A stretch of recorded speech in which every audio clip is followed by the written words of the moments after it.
We all want to retire early. We all want to retire rich. There are enough videos on internet today that advise us on how we can accomplish that. However, most of them don't consider our current age. They don't consider how many dependents we have, till when, and also till what age are we going to work, what is the life expectancy, what is our risk profile, how much money we have in the bank today. So that one glove fit all approach typically does not kind of satisfy us. In this video, we will understand the key considerations we should know when we do our retirement planning. Let me take my own example, and I believe most of you will be able to relate to it. So I studied till the age of 24, started working, got married. We had couple of kids, late 20s, early 30s. School started, we bought our own house, we bought couple of cars, EMI started, and that kept us away from significant spare cash flow that we could aggressively invest into, say, equity via mutual funds, direct, maybe real estate. So we could mostly invest via PPF, PF, a bit of VPF added to the PF. That's pretty much the retirement planning we could afford for the at least 1.5 decades of our working life. And that is the situation of most people in the middle class today. So while it is advised to put money into equity kind of instruments very early in your life and enjoy the compounding benefits, the reality is that most of us, when we have age on our side, don't have money. When we have money, we don't have age on our side. So the advice that is valid when you are in your early 20s or late 20s, that does not hold true when you are, say, in your middle ages, around your mid 40s. Do you live in your dream house? Do you drive your dream car? If the answer to any of these is a yes, then it's a feeling of pride. And if the answer is no, then there will be a lot of FOMO, dejection, feeling of left out. In today's world, there are enough peers, friends we all have who have made good money in early life via, say, startups, by working with MNCs, who pay really well, a bit of maybe talent, a bit of luck, combination of those. But all this creates a really high pressure on people who are not in that league. And by the way, that league is about a percent or 2% of the working population. But the remaining 98% have this feeling of left out for significant part of their earning lives. What that does is it creates pressure on you to buy homes that you can't afford and drive cars that you should not be affording. Think about it. A good house today, I'm not talking about the large villas, a decent house, 3 bedroom house today would be an EMI of about 1 lakh, 1.5 lakh a month in a metro city easily. A car, maybe a 40 lakh, 50 lakh decent SUV, not the big ones, will still cost you an EMI of about in excess of 1 lakh a month. So if you afford both of these on EMI today, then your cash flow is significantly diluted. If you have bought it cash down, then you have spent most of your investments or the most of the money that you have saved till now into these, if it's not ancestral money. So these two items alone in your early life will create so much financial burden on you that retirement will at least be 5 years away, or it won't be a very comfortable and rich retirement. Primarily, there are two categories of dependents we all have. The first one being our parents. So, if they have spent most of their lives, say, funding our education, spending money on marriages of their kids, then they will depend upon you typically for their later part of the life. The second category being your kids, right from birth till the time they study in schools, colleges, eventually get married, the expenses of marriage. So, typically, parents bear these expenses. If the kids have worked for a significant time post college, then they may be able to fund a bit of it. And the cycle repeats. So, this dependency part of it, we have to be careful about planning that. Dependencies of parents, for example, typically comes when you are in your early 40s, late 40s, and probably last about 10-15 years. The kids' dependencies is good 25 years of your life, right from the birth, school, college, marriage. Being ready for these expenses is very important. The inflation associated with these two categories is significantly higher than the standard rate of inflation, which is assumed to be about 6%. So, for example, education, when I started planning for my kids' education, I thought that 20-30 lakh will be good enough for the education of both my kids, 20 lakh each. Today, probably college fees for 1 year is just 10 lakh for one kid. Now, I'd never planned for it. So it created a significant dent in my retirement plan. If you end up with, say, some sort of health issue, problem, a longish issue with your parents, with you, your spouse, then unless you have fantastic insurance, it's gonna create a dent. And you need to be prepared for those expenses. Beyond 70, the health companies will not allow you to buy a new cover or increase the cover. So unless you have planned well for those in for your retirement, it's gonna cost significant part above of your retirement corpus in terms of your expenses. When India became independent in 1947, the average life expectancy was around 37 years. The overall health conditions throughout the country were very bad. We were just out of the British rule. People could not afford healthcare. There were not enough hospitals, doctors. This started increasing rapidly post independence. Today, we have reached a stage where, as of 2022 census data, the expectancy stands at 72 at the national level.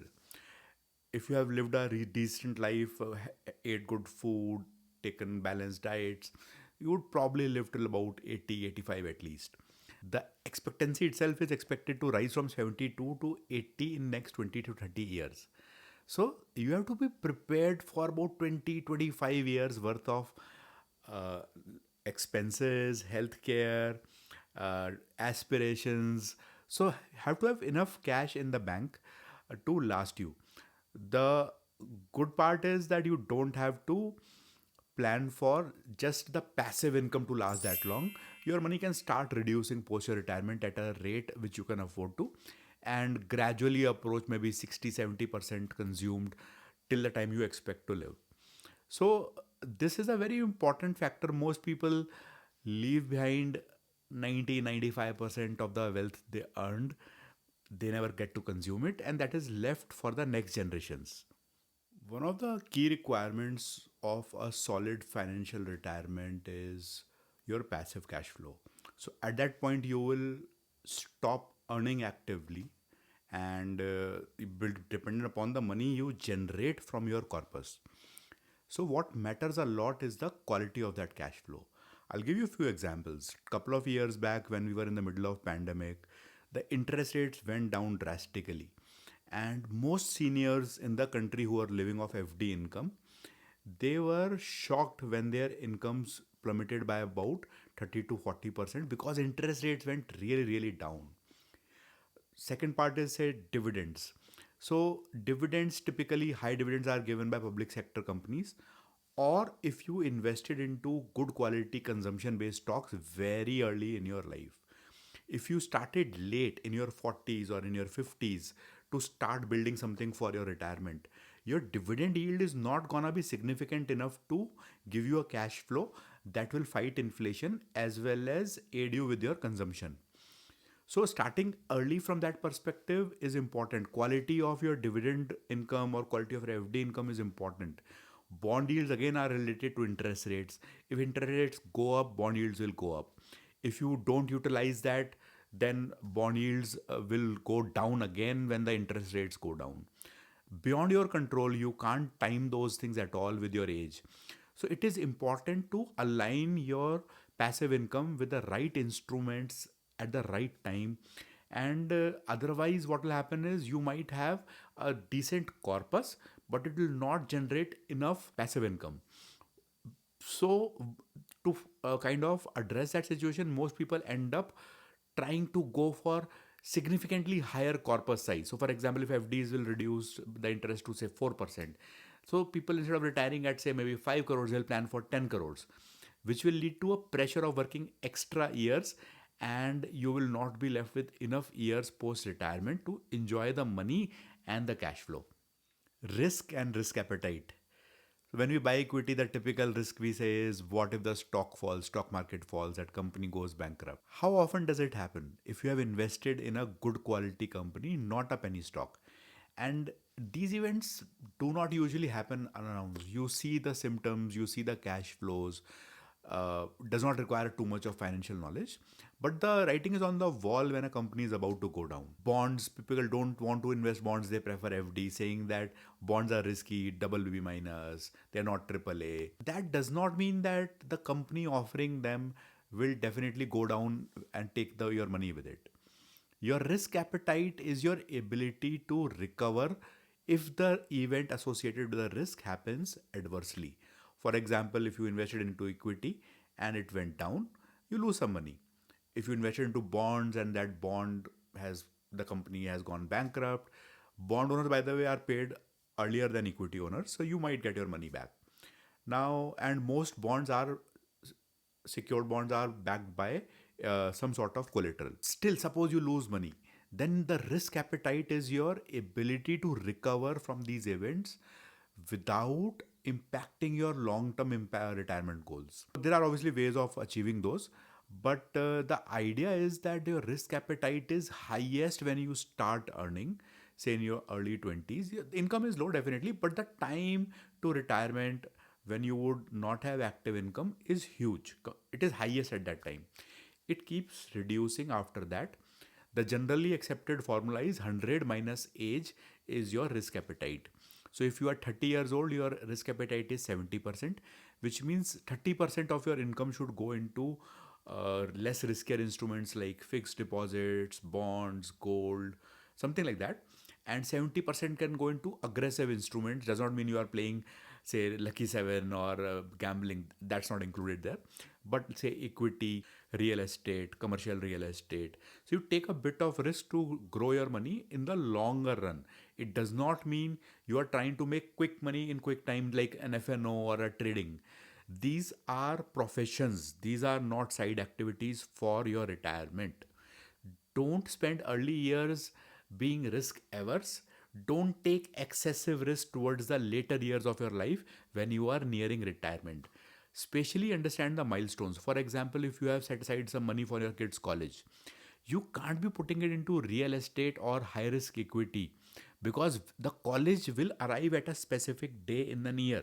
You will need money then. You can't tell the college, look, the equity market is down, I'll pay you after 1 year. So you have to move money from aggressive instruments to defensive instruments as per your risk appetite and your milestone requirements very, very carefully and time that decently well. You don't have to be an expert at that, but for example, if you need money next year and equity markets at a high right now, don't be greedy with the next 10-15% gain which you might miss if you withdraw now. Withdraw it, move the money to a 1 year fixed deposit or a bond which is a lot less riskier, and time it a month ahead of when you will need the money for your kids' college. These moves are really important when you plan for retirement and key milestones in terms of your corpus. Retirement instruments like PF, VPF, which is adding some more to the mandated amount, PPF, gratuity, NPS, various instruments leading to some sort of cash flow like pension post retirement. Most of these schemes were created when the people were not literate in terms of basic awareness on how what to do with their money. These schemes were created when there were not too many instruments available where people could park money, and also the government needed money to invest into building the country. They wanted cheap borrowings. The money was with the public who was working. So it's like at age 25 you are giving 25% of your earned money to the government as a loan, which you will get back compounded at the age of 60.